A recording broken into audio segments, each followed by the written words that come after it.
एक पुराने से एक गांव में एक साधु रहता था। जब भी नाचता था तभी बारिश होती थी, इसलिए गांव के लोगों को जब भी बारिश की जरूरत होती थी तभी वह लोग साधु के पास जाते और उनसे अनुरोध करते कि और नाचे। पर जब वह नाचने लगती तो बारिश जरूर होता। कुछ दिन बाद 4 लड़के शहर से गाँव में घूमने आए। जब उन्हें बात पता चली कि किसी साधु की नाचने से गाँव में बारिश होती है तो उन्हें यकीन नहीं हुआ। शहरी लिखाई पढ़ाई की घमंड में उन्होंने गांव वालों को धमकी दे दी कि हम भी नाचेंगे तो बारिश होगी, हमारे नाचने से बारिश नहीं होगी तो साधु के भी नाचने से बारिश नहीं होगी। अगले दिन सुबह से उन चारों लड़कों को लेकर साधु की कुटिया पर पहुंची। गांव वालों ने साधु को सारी बात बताई। फिर उन लड़कों ने नाचना शुरू किया। फिर पहला लड़का नहीं नाचना शुरू किया।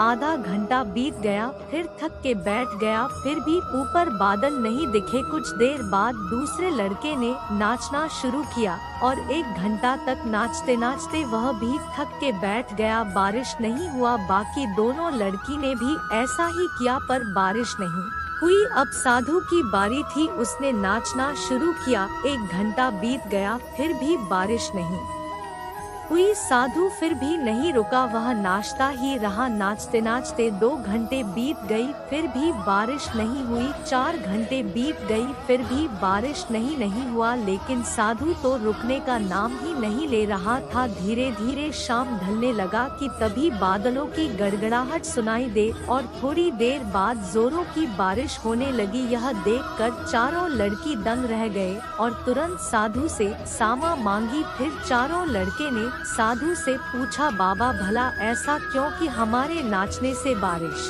नहीं हुई और आपके नाचने से बारिश हो गई? साधु ने उत्तर दिया, जब मैं नाचता हूँ तो 2 बातों का ध्यान रखता हूँ। पहली बात तो मैं यह सोचता हूँ जब भी मैं नाचूंगा तो बारिश तो होना ही पड़ेगा, और दूसरी यह है कि मैं तब तक नाचूंगा जब तक कि बारिश ना हो जाए। सफलता पाने वाले लोगों में भी यही गुण विद्यावान होता है कि वह जो भी काम करता है उसमें उन्हें सफल होने का पूरा भरोसा होता है और वह तब तक वह काम को करता है कि जब तक वह उसमें सफल ना हो जाए। इसलिए अगर हमें सफलता हासिल कर ली है तो इस साधु की तरह ही अपने लक्ष्य को प्राप्त करना होगा।